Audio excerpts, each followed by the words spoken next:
MP में चल रहा अजब खेल, डबल इंजन वाली सरकार हो रही फेल। क्या कैलाश विजयवर्गीय छोड़ सकते हैं बीजेपी का साथ? क्या खतरे में है मोहन सरकार, टीम वर्क में आ रही दरार? नमस्कार, मैं संदीप पटेल। आज के इस वीडियो में हम बात करेंगे मध्य प्रदेश के सियासी गलियारों में चल रही सुगबुगाहट की। कई खबरें गर्म हैं तो उसकी चर्चा भी तेज है। जहां नाराजगी है वहीं सवाल भी खड़े हो रहे हैं। कुछ सियासी पंडित तो मोहन सरकार के भविष्य पर भी सवाल उठा रहे हैं। मध्य प्रदेश में इन दिनों नाराजगी का दौर चल रहा है, या कहें तो बिल्कुल गलत नहीं होगा, क्योंकि इसकी सूची में एक या दो नहीं कई ऐसे नाम हैं जो कभी पार्टी में अहम भूमिका निभाते थे, लेकिन समय के साथ बदलते राजनीतिक समीकरणों के चलते इन्हें इस तरह से किनारे कर दिया गया कि अब वह अपनी साख बचाने को देख रहे हैं। ऐसे में सवाल उठता है कि क्या बीजेपी इन कद्दावर नेताओं की नाराजगी के साथ सरकार प्रदेश में चला पाएगी? इन दिनों नाराजगी के लिए बीजेपी में एक और बड़ा नाम चर्चा में है और वह नाम है कैलाश विजयवर्गीय का। और खबरों की माने तो इस बार विजयवर्गीय को मनाना बिल्कुल भी आसान नहीं होगा।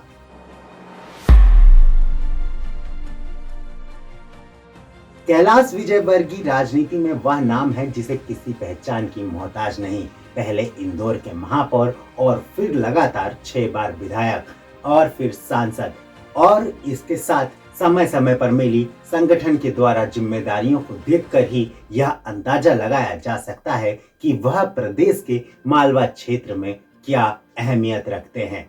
कुछ राजनीतिक जानकार यह भी बताते हैं कि जब प्रदेश में शिवराज सरकार का दौर था और मुख्यमंत्री की नाम की दौड़ में कैलाश विजयवर्गीय का नाम तब भी शामिल था, लेकिन कहते हैं ना, राजनीतिक अनिश्चितताओं का खेल है और यहाँ कुछ भी संभव है। ऐसे में केंद्रीय हाईकमान, या यूं कहें कि संघ के इशारों पर उन्हें बड़ी जिम्मेदारी और पार्टी की स्थिति को मजबूत करने के लिए इन्हें राष्ट्रीय महासचिव बनाकर पश्चिम बंगाल भेज दिया, जिसे कुछ सियासी पंडित राजनीति घर निकाला भी बता रहे थे। हालांकि उनके रसूख को देखते हुए इस दौरान भाजपा ने उनके बेटे आकाश विजयवर्गीय को टिकट दिया और 2018 में मध्य प्रदेश विधानसभा चुनाव में कांग्रेस के अश्विनी जोशी को 5700 वोटों से हराकर वह विधायक चुने गए। लेकिन जब 2018 में प्रदेश में कमलनाथ सरकार बनी, तब भारतीय जनता पार्टी ने प्रदेश के तमाम दिग्गज नेताओं की स्टार प्रचारक की सूची बनाकर मध्य प्रदेश में वापसी कराई, जिसमें कैलाश विजयवर्गीय के अलावा प्रहलाद पटेल, नरेंद्र सिंह तोमर जैसे कई नाम शामिल थे।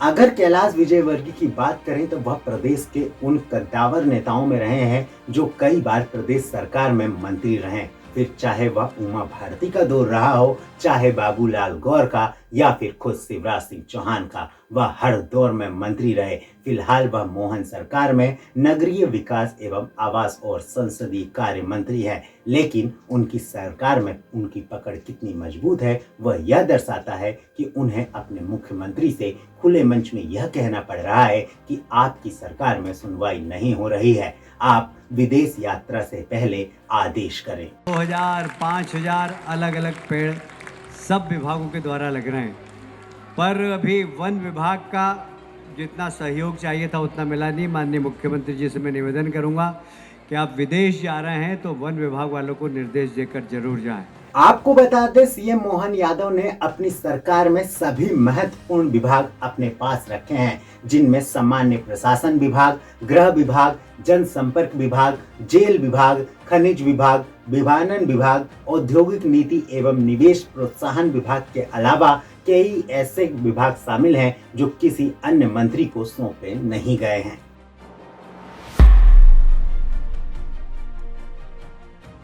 देखो देखो कौन आया, शेर आया, शेर आया, यह वह नारे हैं उनके समर्थक जो लगाते थे। लेकिन प्रदेश में मौजूदा सियासी हालात को देखते हुए एमपी कांग्रेस ने चुटकी लेते हुए अपने ऑफिशियल एक्स हैंडल से पोस्ट करते हुए लिखा कि शेर पिंजरे में बंद हो गया है। कांग्रेस का कहना है कि देखो देखो शेर आया के नारे से अगवानी के लिए जाने जाने वाले कैलाश विजयवर्गीय की अब कोई सुन नहीं रहा है।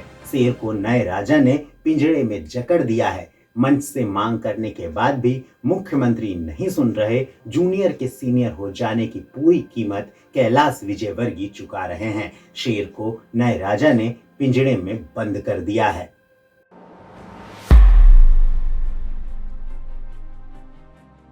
प्रदेश में सत्ता पलट के बाद जब वापस भाजपा सरकार बनी और एक बार फिर शिवराज मुख्यमंत्री चुने गए, तब भी सीएम की कुर्सी के दौड़ में कई नाम शामिल थे, जिसमें राजनीतिक पंडितों की माने तो नरोत्तम मिश्रा, कैलाश विजयवर्गीय जैसे कई अहम चेहरे शामिल थे। लेकिन वह शिवराज ही थे जिन्होंने एक दशक से ज्यादा प्रदेश में राज किया। हाईकमान के समर्थन के बाद एक बार वह फिर मुख्यमंत्री बने, लेकिन अब बारी थी 2023 के विधानसभा चुनाव की, जहां शिवराज सरकार तो थी पर यहां कांग्रेस की पकड़ मजबूत होती दिख रही थी। लेकिन इस बार भाजपा हाईकमान ने 2018 के नतीजे को नजरअंदाज न करते हुए एमपी के सभी दिग्गज नेताओं को केंद्र सरकार से वापस प्रदेश में भेजा और विधायकी का टिकट दिया। और इस बार चुनाव किसी प्रदेश के नेता नहीं बल्कि प्रधानमंत्री मोदी के नाम लड़ा गया और इस बार डबल इंजन की सरकार और दुगना विकास का इसे नाम दिया गया।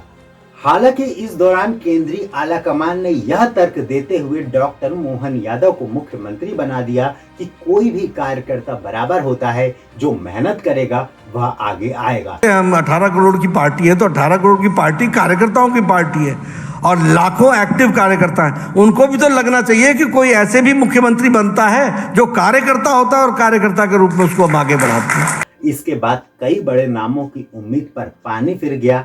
आंतरिक नाराजगी तो दिखाई दी, पर भैया हाईकमान के खिलाफ जाए कौन। और जब हमारे पास किसी वर्ग को रिप्रेजेंटेशन के माध्यम से उसको मुख्य धारा में आने का मौका मिलता है, वो हम देते हैं। हमको मध्य प्रदेश में मौका मिला ओबीसी के चेहरे के रूप में आगे बढ़ाने के लिए। यादव की दृष्टि से एक यदुवंशी हमारे को मोहन जी मिले हैं, बहुत अच्छी बात है। सबको ट्राई करना चाहिए, सबको हमको अपॉर्चुनिटी देनी चाहिए।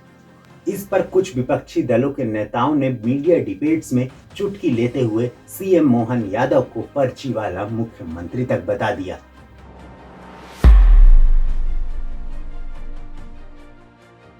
वह सभी बड़े चेहरे जो चुनाव परिणाम के बाद मिली जिम्मेदारियों को देख अपने आप को ठगा महसूस कर रहे थे। राजनीतिक जानकारों के मुताबिक अब उनकी नजर थी प्रदेश अध्यक्ष की कुर्सी पर, क्योंकि अब भाजपा में बदलाव का दौर जारी था और तत्कालीन प्रदेश अध्यक्ष वीडी शर्मा का भी कार्यकाल खत्म होने वाला था। इन सभी नेताओं को उम्मीद थी कि उनके कद के अनुसार सम्मानित करते हुए उन्हें कुर्सी से नवाजा जाएगा। दावेदारी के लिए कई बार दिल्ली में हाई कमान से मुलाकातों का दौर भी जारी रहा, लेकिन भैया जैसे कि हमने बताया कि बदलाव का दौर तो जारी था। हम 18 करोड़ की पार्टी है तो 18 करोड़ की पार्टी कार्यकर्ताओं की पार्टी है और लाखों एक्टिव कार्यकर्ता हैं। उनको भी तो लगना चाहिए कि कोई ऐसे भी मुख्यमंत्री बनता है जो कार्यकर्ता होता है और कार्यकर्ता के रूप में उसको हम आगे बढ़ाते हैं। और इस बार एक बार फिर ऊपर से इशारा हुआ और हेमंत खंडेलवाल निर्विरोध प्रदेश अध्यक्ष चुने गए। ऐसे में अब कई सवाल उठते हैं कि क्या यह टीम वर्क बना रहेगा? क्या दिग्गज नेताओं का समर्थन मोहन सरकार को बरकरार रहेगा? क्या डबल इंजन की सरकार बनी रहेगी? सवाल तो और भी कई हैं, लेकिन मध्य प्रदेश की पूरी राजनीति में इस चल रहे घटनाक्रम के बारे में आपकी क्या राय है, हमें कमेंट करके बताएं। मिलेंगे अगले वीडियो में कुछ नई जानकारी के साथ। तब तक के लिए सुरक्षित रहें। नमस्कार।